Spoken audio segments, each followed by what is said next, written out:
Welcome to Simply Caroline, a podcast dedicated to women empowerment where we will discuss a bunch of different subjects such as life, parenting, love, business, money, relationships, healing, recovery, addiction, entrepreneurship, and so much more. A podcast I'll do my best to keep simple, fun, and relatable and bring you tools to help you better your life. So thank you for being here. And here's your host, myself, Caroline Blanchard.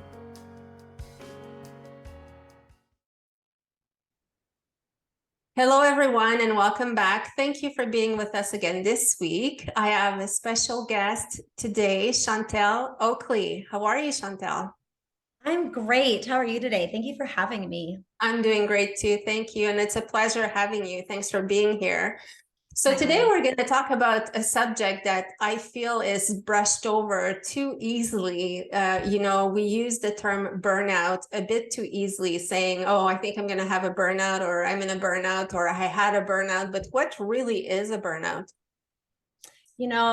For me, I went through a burnout, and I think a burnout is when your body, mind, and spirit are just kind of like, we're done. We've had it enough. We can't take this anymore. And I feel like it starts with the state of your soul and then your mind. And when they've been pushed too far to the edge, then your body starts to experience some symptoms, which is exactly what happened to me. That's what I went through. Symptoms like what? Yeah. So when I went through my burnout, I was exhausted all the time, even though I lived a very healthy lifestyle. I ate really well. I exercised. I was serious about my sleep. I was exhausted all the time. I would get dizzy. I started having issues with my blood sugar. I just lost joy in things. I was getting sick a lot, like probably every 6 weeks. And it just didn't make sense. It didn't make sense that for how I was living my life, for all intents and purposes, I should have physically been feeling really healthy and really well, but I just wasn't. And through a journey of meeting with doctors and not getting some answers, and then eventually meeting with a naturopath and having her say, I think you've got adrenal fatigue, which, is just a fancy term for burnout. I began to explore what led me to this place exactly, because I don't have things in my life that are super stressful, other than being a mom is stressful, right? I mean, but I didn't have any obvious things that should have been making me feel physically the way that I was feeling. And so it brought me to a place of exploring what got me here. What is my mental, emotional, spiritual state that I am struggling so much with how life is operating right now? Yeah. So, and just what you said now, there's two things that I want to address.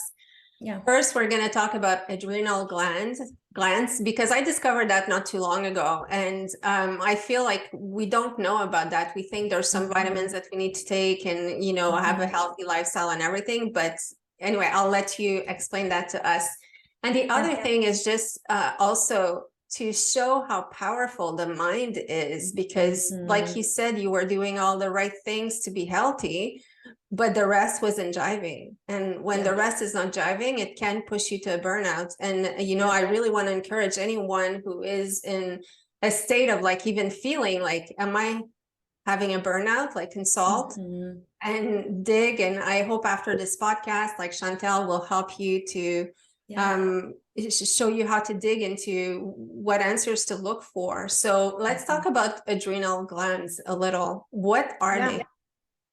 Yeah, well, so I'm not a doctor, but in this journey, what I did begin to understand is that your pituitary gland, your thyroid gland, and your adrenal gland, they're all connected to each other. And they're responsible for regulating your hormones, which play a huge role in your energy output.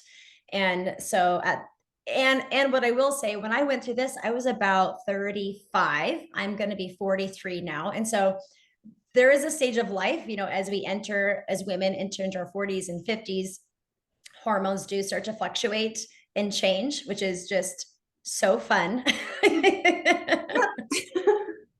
I hear you. I was like, what is going on with my body? But at that point in time, it basically, my adrenal glands was responsible for my energy output. And so the more stressed that we are, the more our body thinks we need to expend more energy, and and then it connects with cortisol levels, which has to do with stress. I mean, it's just all connected to each other. And again, what I learned was this wasn't a physical issue of taxing my adrenal glands. This was a mental and emotional issue. What it really boiled down to is how I was handling stress in my life and my motivation for why I was doing certain things, and then the stress that caused me, and then the pressure and the stress that was putting on my adrenal glands and my body. So give us an example of something that you are doing, not fully conscious that, you shouldn't have been doing that. Yeah. So it's just interesting. It's even as simple as and this surprises a lot of people, I'm actually a pretty introverted person, and I'm actually pretty shy by nature. But in my mind, I'm also involved in a lot of leadership things, right? I feel like, especially, as women, when we're involved in our kids' lives, that happens. I'm an entrepreneur, so that involves some leadership. I'm really involved in my community. And so I was living a life that required a lot of extroverting, and was putting so much pressure on myself to live and operate as an extrovert, when that's not who I am. And so even kind of taking a step back and realizing, like, I was kind of operating a place outside of who I was designed to be, and figuring out, how do I, as an introverted person, then how do I function and operate within leadership roles in a way that's not going to pull away from my physical, mental, and emotional health. And so much of it had to do with this idea that I had that a leader should be like and should operate like, and trying to do that. And being probably too concerned about what people thought about me, and doing things in an effort to gain the approval of others, which was really taxing to my own soul at the end of the day. I love that you just touched that subject. Introvert versus extroverts and leadership. And it seems like we've been conditioned to think that introverts will always have the lower jobs or whatever, that they will always be on the back burner. So if you want to lead and if you want to succeed, you need to be an extrovert. And funny enough, I realized with the years passing that I was an introvert as well, but I never acted as, I always acted as an extrovert, but it really, really sucked a lot of energy out of me. So when I go to parties and everything, I'll have fun while I'm there. I'll talk to everyone. But when I come home, I'm drained. I'm like, I need my space. I need to, re-energize. I need to have my own time. And this is something I did not realize until I was older. So when you don't know that, you just keep on throwing the energy out. And, I was in sales positions, which I hate sales. And I was just like, I hate approaching people, and I hate being the one bugging people. And I was in that for like 20 years. I'm still kind of in that, but now, because I understand my personality better, I do it differently. And that's the whole key, is that it's not because you're an introvert that you can't have those positions. It's just that you need to know how to approach, how to protect yourself and how to navigate through all of that. So I'm really glad you brought that up, because an introvert can be an amazing leader. It's just done differently. So when you realized all of that, what happened? Oh, it was like a burden was lifted off my shoulders. It was like, it felt like, oh, I'm not lacking, and I'm not deficient. Like, I'm just made differently than these other leaders that I admire, that I was trying so much to be like, who were just more extroverted.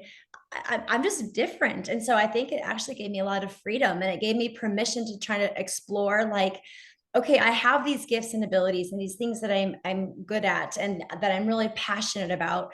And so how do I honor who I am and take care of myself, while at the same time not selling myself short, and just saying that I can't do these things, because that's not true.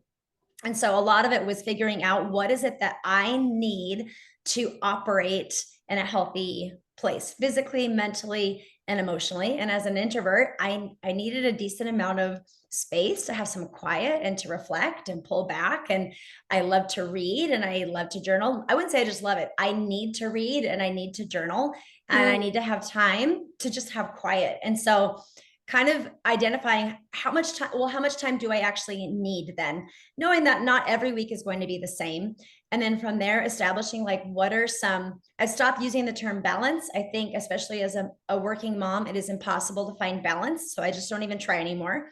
And instead I use the term rhythm. So what are some rhythms that I can have in my day and my week that give me the space to withdraw as I need as an introvert to kind of regain my energy and reflect and think about what I want to do next. What are some rhythms I can have to make sure that I'm able to do that so that when I'm extroverting, I'm bringing my full self and I'm also have systems in place so that when I'm done extroverting, I can recharge again. Yes, I totally understand that. And Chantel, you have 4 boys. So, Yes. I know that boys are usually typically more active than girls and more out there when they're younger. So it's interesting that you're an introvert going through Oh. raising 4 boys. How did it go? I mean, I would imagine when I went through my crash, I only had 3 boys, and I'm sure there's an element of being a mom of 3 boys, and we're the house that all the kids want to hang out at, which I want. I think that's great. And it took a toll on me. I know that probably played a part into it. And so, I think you get to this point in your life that you kind of reach this acceptance, like, yep, that is what it was. And that season, I would not want to repeat it. I wouldn't want to wish that on anybody, but some really good things came out of it. And so, and even now I recognize I'm an introvert who lives a very extroverted life simply because of I have a large family and I have a house that a lot of people are at, and I'm in a position that requires some extroverting. And so I think some of it is giving myself permission when those things settle down to be like, yeah, I'm tired and I'm going to have to retreat to my bedroom and shut the door and not feel bad about that. When I'm taking care of myself, truly taking care of myself and my soul, I am going to be a better mom to my kids, and I'm going to be a better friend. I'm going to be a better daughter and a better, all of the things. But if you're not taking care of yourself and you're not tending to your own mental and emotional health, you're going to be operating kind of at a deficit, and that's not fair to you, and it's not fair to those around you. You're absolutely right. And I just want to reiterate that, being an introvert is not a disadvantage, which I was raised in the generation that it was. It was, and it's not. It's just being different. That's it. Right. Different is good. That's how I raise my kids. Different is good. Yeah. But let's go back to, when you're not living authentically, which is exactly what you were doing, I was doing. That's when it creates a stress that goes beyond nutrition. Yep. So how do you deal with that?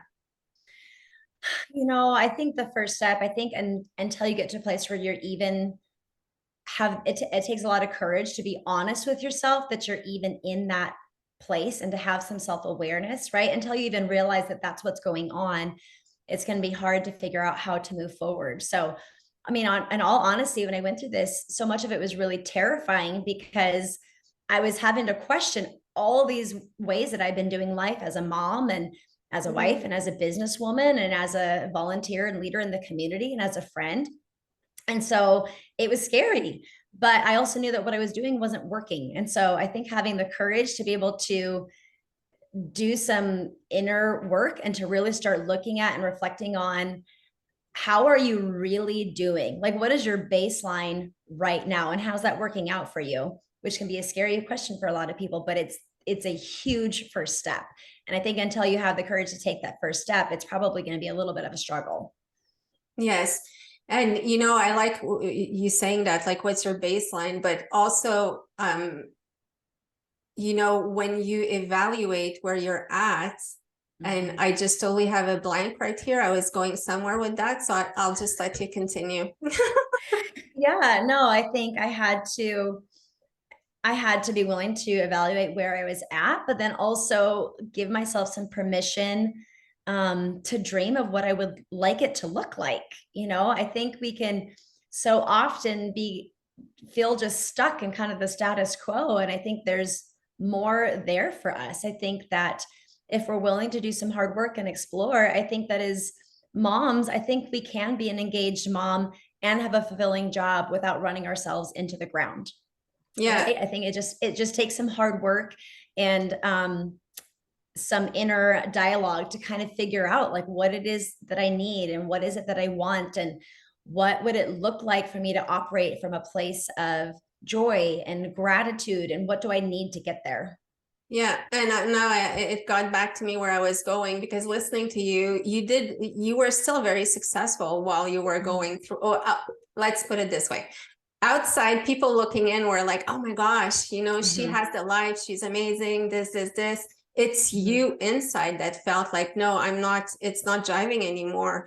And that's what I want to point out too, is that your life, even if your life is successful, and sometimes we don't connect those two dots, like, well, everything is going well, why am I complaining? I'm not grateful enough because I have everything that I want. Right. But you can have everything on the outside that you think you want, but it's not aligned with your core values. So that's where you get disaligned, and that's where it can happen, because it's not necessarily, when we think about burnout, we tend to think like everything crashes and the person loses everything, but it's not necessarily that.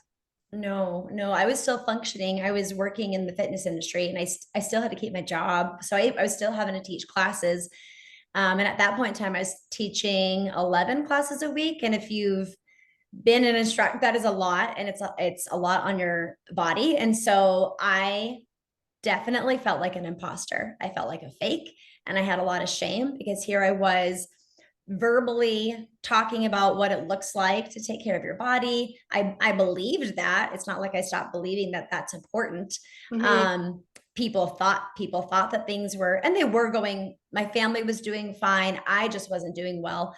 And so I had a lot of shame around all of that and felt like a totally fake person. And I value authenticity. And so it was a real struggle to figure out, like, what does it look like to take care of myself and still manage my responsibilities within the fitness industry. That was prior to becoming an entrepreneur, but as a mom. And so it was interesting, because I realized that, especially in America, we have a tendency towards all or nothing thinking, kind of this concept that I either need to do it this perfect way, or what's the point of doing it at all?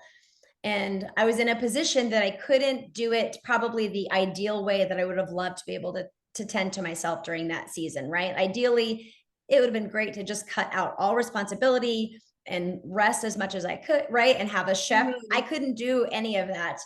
And so I had to figure out, like, what can I do then to help take care of myself, and figure out how to weave that into my life, and just trust the process, that in time it would get better. But it would take time, and eventually it did, but it did require some time and diligence, and a lot of humility and hard work and support from my husband and my friends, and even from my kids, like being able to communicate, like, I just can't do this for you today. I just don't have it in me. And being able to receive the grace that kids can be. They can be little stinkers sometimes, but they can be so gracious and sweet too. Yes. So just being honest that you couldn't be a superwoman anymore. Yeah. And I used to see that title as, because I was called like that a while ago. I used to see that as it was like a badge of honor. Now, when I hear that, I'm like, no, girl, you need to take care of yourself. If you're a superwoman, it's because you're doing too much. It's because where's your self-care? Where's your time for yourself? Like, are you taking a bath sometimes? Are you reading whatever, suits your soul? For years, I didn't take a bath. Like, it wasn't even in my vocabulary. I was like, what? You have the time to just stop and put candles? Like, for me, it's like lighting up the candles, and right away after, like, okay, done, need to move on to something else. So it's important to also recognize those rhythms. And like you said, as moms, quite often we'll forget ourselves, whether you have one kid or 4 or 5. you know, you forget yourself within that because you feel like you need to be the everything for everyone. And on top of that, when you're a businesswoman, well, it's like you need to satisfy two different worlds. So you need to be honest with yourself and stop. And that's what I admire that you did, because also, like, I know some people who are in difficult situations right now, and they are not stopping to question themselves because, you know, the fear of having the answers is very strong, because it's gonna lead you to have to change something. And sometimes you can be miserable in something, but it's way more comfortable than going to the unknown or changing something. So what's your take? I love that you mentioned what's comfortable, because, you know, the truth is growth is uncomfortable, right? And I think if you want to be comfortable, you can be comfortable, but you're going to be missing out on a lot of things. And so I think if you want to experience some deeper joy and fulfillment and peace, and even doing things in a way that you're able to expand on your giftings and your abilities, you're going to have to be willing to get uncomfortable, and you're going to have some humility to accept your limitations, while also try to figure out how you can try and stretch and grow through those limitations. I mean, which is interesting because, you know, within the fitness industry, so often it's like, oh man, push past your limitations and work out harder and work out more, right? That's kind of the messaging that we hear. But so much of what I do, especially with women, is, well, why are you working out? Like, why are you working out so much? Like, what's your motivation behind it? Is it a healthy coping mechanism? If so, that's great.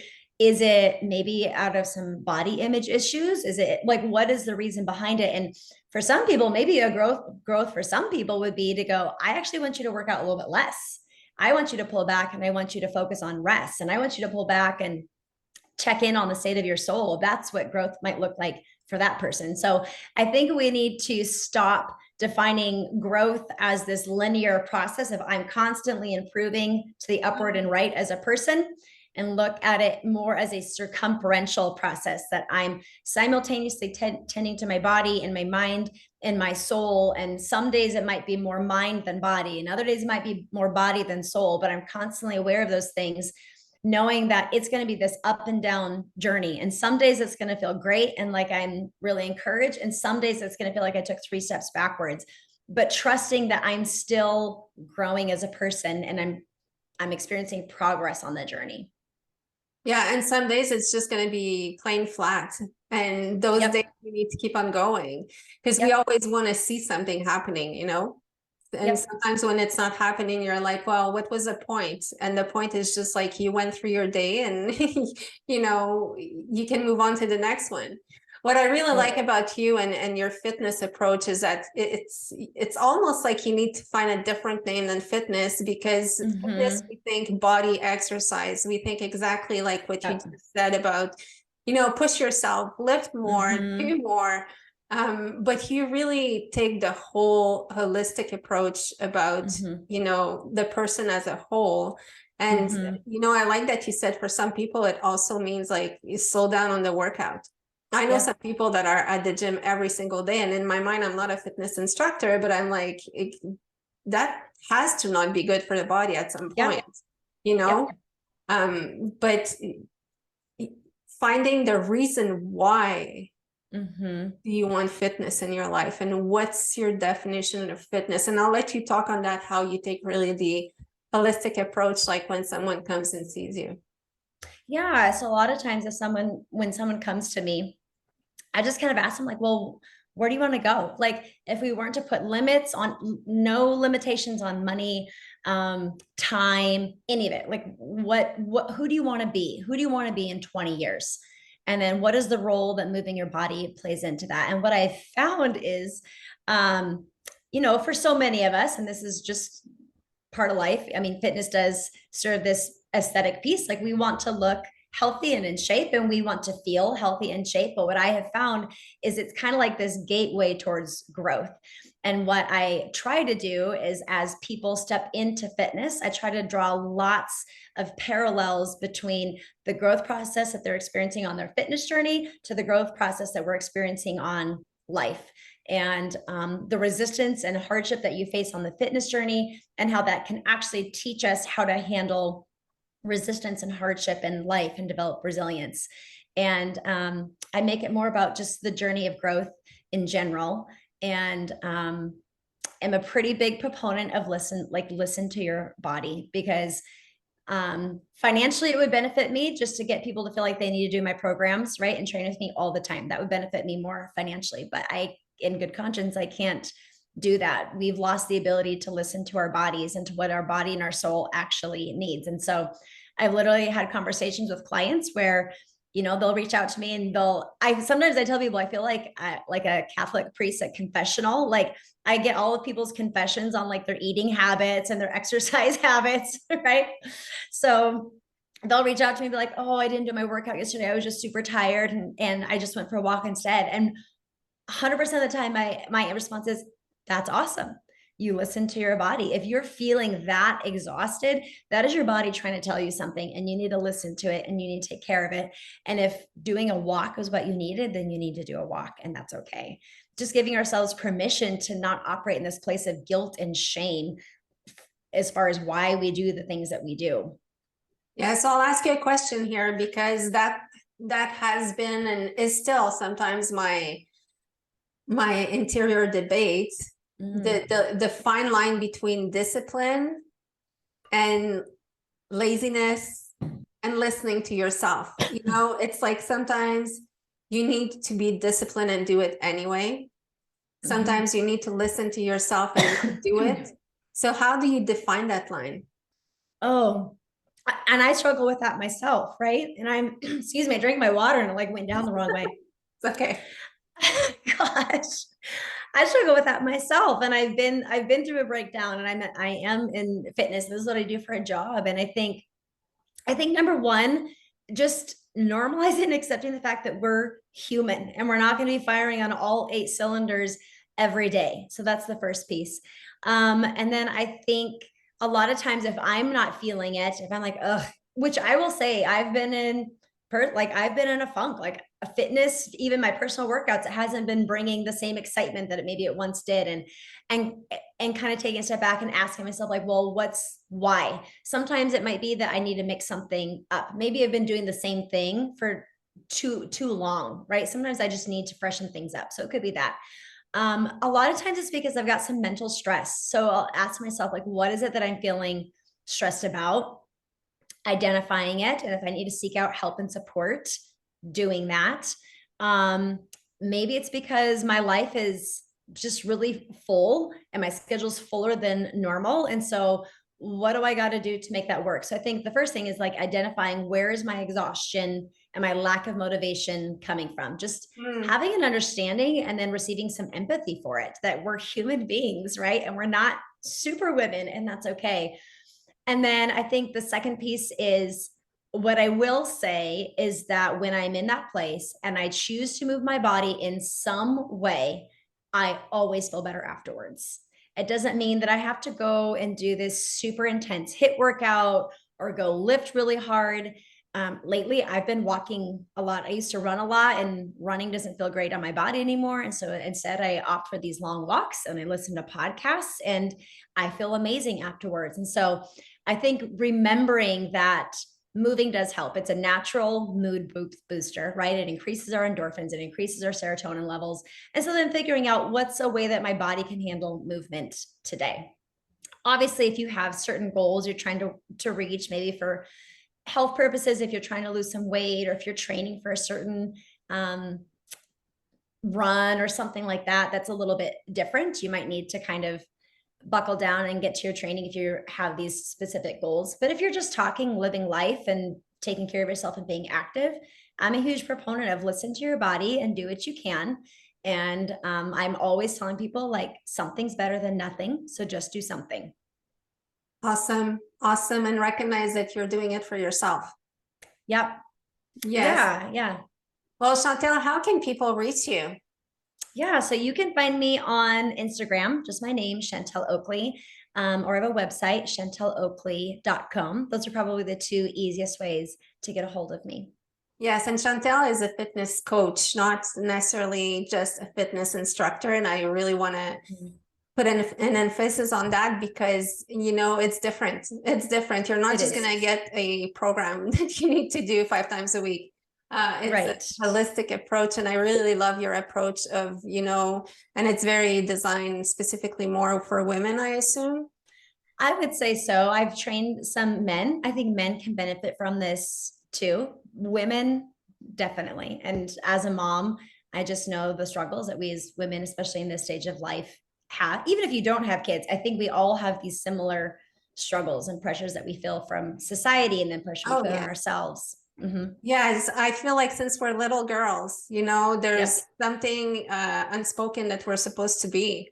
And we have to be it. And I'm thinking about even the women who chose not to have kids. That must be another struggle because we've been conditioned that you're supposed to have kids as a woman. So, and it's perfectly fine not to want to have one. But anyway, I don't know, probably someone needed to hear that. I don't know why I went in that tangent, but we've been conditioned to be a certain thing, and I think it's going to take years and generations to really change all of this. And but be who you need to be happy and be yourself. So on this, Chantel, what do you want to leave people with? Oh man, I would think, and this might, hopefully whoever hears this, it feels like a relief. Like, don't be afraid to let yourself be broken, right? Because it doesn't mean that you cannot be rebuilt and grow and blossom. When you look at the germination process of a flower or a tree, right? Like when it's in that seed and planted in the ground, it's dark and it's condensed and there's not a whole lot of light and sunshine. And when you watch a plant germinate out of a seed, it looks painful, right? Because you're kind of breaking out of some things, but you have to allow yourself to experience some brokenness in order to experience the growth. And just really want to encourage people to have the courage to do that because it is worth it in the long run. I love it. I love the analogy that you just did there. And, I can say that I was scared to grow older when I was younger. And now like I'm a few months shy of my 50s. And I was just like, oh my gosh, like 50s, like that's going to be the end. That's the end. And I would never go back to my 20s. And I did not understand older women telling me that when I was younger. I was just like, of course you wouldn't, because you can't, Right. You're just saying that. Exactly. But the beauty is when you conquer things in life and you grow, like you said, when you're broken and you rebuild, it just becomes better and better and better. So I love that you said that. Don't be scared to be broken, because I truly believe that you only move towards better if you choose to. And then I think to piggyback on that, I think there's this concept that I've embraced. It's the concept of what's called a wounded healer. So allowing ourselves to be broken, allowing ourselves to grow and heal and rebuild out of that, but then not leaving it there, to invite others into our brokenness so that they can experience the courage to they themselves do that and be reminded that they're not alone. And as women, I think we have this superpower, man, that when we can come together and be for each other, we are like a force to be reckoned with. And how beautiful would it be if we could all just kind of accept and embrace our brokenness and link arms together in it and find encouragement and community that way. Well, absolutely. Well, on this, I will end it on this, because that was a perfect words. So if you were with us this week, thank you so much. Chantel Oakley, it was such a pleasure to have you. I will put all of Chantel's information with the podcast. Reach out to her. She has different programs and all of this, and visit our website. And Chantel, thank you so much for being here.